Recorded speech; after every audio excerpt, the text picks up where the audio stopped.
You're listening to Sister Stargazers, celestial and terrestrial observations and advice from two real-life sisters. Welcome, fellow stargazers. Your sisters are in the house. Hello, Jude. Hey, Sarah. How you doing? I'm excited. It's May. Yeah, it's May, and we're coming out of an eclipse in Taurus, which should have had everyone charged up. Well, let's jump into it then. This is episode 34. We're looking at Sunday, May 1st through Saturday, May 7th. How shall we start? Yeah, we could start with the 1st of May, which is we're still under the influence of that eclipse on the 30th, which was a new moon. So right after that new moon, if you remember from last week, we had Jupiter and Venus in their conjunction in Pisces. Right. And now we have Venus sextile Pluto. So Venus is still in Pisces at 28 degrees Pisces, just at the end of Pisces, and she's making a sextile back to Pluto. Okay. So there's a sense of empowerment moving into this week, really full, like something is shifting. You can feel it. You may not be able to put your finger on it. Maybe at this eclipse, you made a decision. Maybe a decision was made for you. Sure. You know, some writing on the wall became really clear in terms of what you value, what you want to put your energy into, and what you want to leave behind. So this week is a really good week. As the moon is starting to wax, you can start to take stock of what it is that you need to let go of so that you'll be prepared on the next eclipse, which is a lunar eclipse happening in the middle of May. And we won't talk about that this week, but just in terms of preparation, while this moon is waxing and you're thinking about all these ideas, and there'll be lots of ideas and there'll be calls to action. Okay. Lots of ideas because the moon will conjunct Mercury on Monday the 2nd and Venus will enter Aries. So Venus will move out of that sextile with Pluto where there's empowerment. She'll move into Aries where she's on fire. Basically, she wants to take charge, get things done, move forward. Yeah. It's not an altogether comfortable sign, Aries, for Venus, because Venus is, of course, exalted in Pisces and luxuriates and is in her exaltation in Taurus. You know, she rules Taurus, which is just where this eclipse was. Right. And she just made this conjunction to Jupiter. She's all charged up. A lot of our sense of well-being, our sense of moving forward, our sense of understanding, wanting to cooperate, wanting to enjoy life, that is very high. That's like the volume on that is turned up. Yeah. The moon is conjunct Mercury on Monday. Okay. Venus enters Aries. So there's lots of ideas. There's a lot of emotion connected with those ideas. On Tuesday, Jupiter sextiles Pluto. So another sextile from Jupiter, just where Venus was. Yeah. So we're getting like this kind of amplification of what Venus was feeling earlier in the week on the 1st, which is connected to what was happening on the 30th. So this whole week coming out of the 30th, moving into this first week of May, is about really kind of taking stock and feeling this rising power that you can change what you need to change and you can do what you need to do. Yes. The next day is Wednesday, the 4th, Mars sextiles Uranus. My gosh. Yeah, there's a lot of power this week. There's a tremendous amount of power. Yeah. So Mars sextile Uranus, it's a point where you're able to make a breakthrough. Like you're getting the insights and you're also able to act on them. Right. So Mars is still in Pisces, water sign, not at all, it's happiest in Pisces, but it will, it's able to take a break from its constant assertion. So Mars can just oh, I get it. Yeah. And then the sextile to Uranus can go, oh, okay, I get it. Let's do it. It's more of a kind of a relaxed, a breakthrough in an innovative way. Like you don't have to push, you know what I mean? Like duke it out charging. Right. Yeah. And you don't have to charge forward with all the Martian energy. No, it's like the energy of Uranus is like opened up the door for, just allowing things to move through. So that's really great. And then the next day, the sun conjuncts Uranus. Yes. This is the 5th of May. Yeah. It's a cross-quarter day. It's the Beltane. It's the spring. So if you look around, at least in the Northern Hemisphere, you should see this quickening of juice in the trees and in the bushes, and all the little leaves are starting to come forward out of their little buds, and the buds of the flowers are starting to push forward out of their little stems. And so there's this surge of power that's coming from the earth herself. Yeah.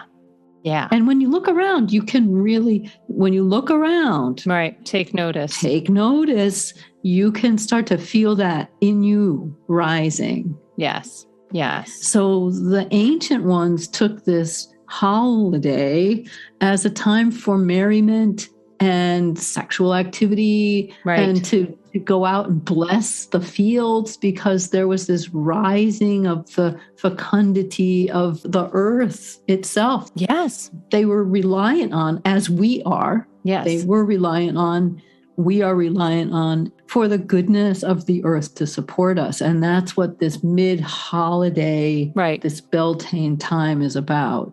Cross-quarter day. And it's always in Taurus. Yes. Is that right? Like this cross-quarter day, 15 degrees of Taurus. Yes. Which is about the earth and the joy of the earth. Yeah. The earth's beauty and her fertility. Yeah. And just her cycles. Yeah.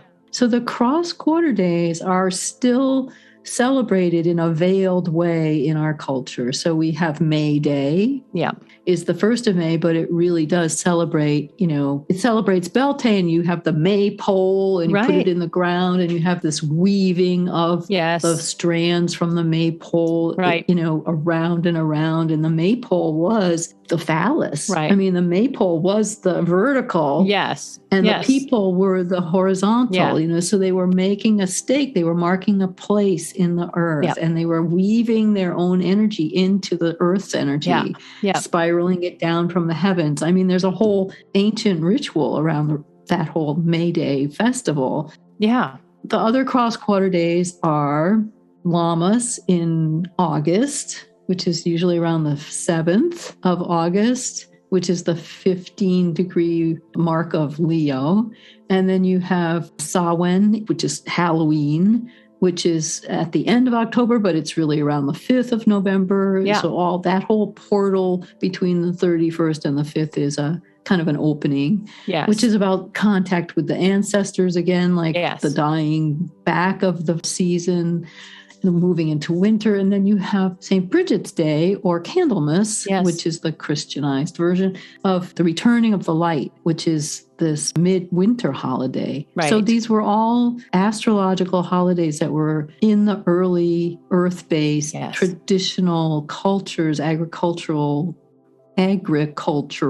cultures. Yes. And then these were all adopted by the Christian church so that they could Christianize the population. Right. And so if you go to the ancient cathedrals in Europe, you can see there's so much astrology in the actual buildings. Yes. There's astrological signs. Yes. There's saints associated with this, astrological times of year. Yes. All of that is built into the buildings. There's mazes. Yes. It's just phenomenal. There's in the geographical placement of the buildings to the compass points, so that you get the certain light of a certain angle of the sun coming through certain windows and all at certain points of the year as well.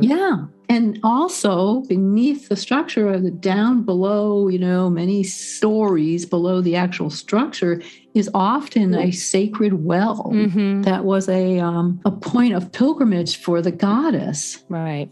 Right. So these are all part of our ancient subverted culture. Yes. Yes. So this is a big turning of the year. We're fully into a season, halfway to a point of summer solstice in June, which is about 45 days away. And it's one of those points where you mark, for example, in the ancient tradition, you can watch for a sign during this week. Mm-hmm. A bird, a plant, a number showing up on your odometer, a piece of mail, something that grabs your attention, a totem of some kind. You could hear things, or you could be thinking something, and then a song comes on the radio which has the same sentiment as what you were thinking. Like, those are all signs from the benevolent universe that you're on the right track. Yes. So if something shows up for you, like maybe you're walking the dog and you just happen to see, like, you look up and you see like this swooping blackbird and you think it might be a crow, but really it's a golden eagle. Like, that's time to take notice, right? Yes. Like, just something that's unusual, even that you notice that's not customary. You don't see it often, or it's bigger than it should be.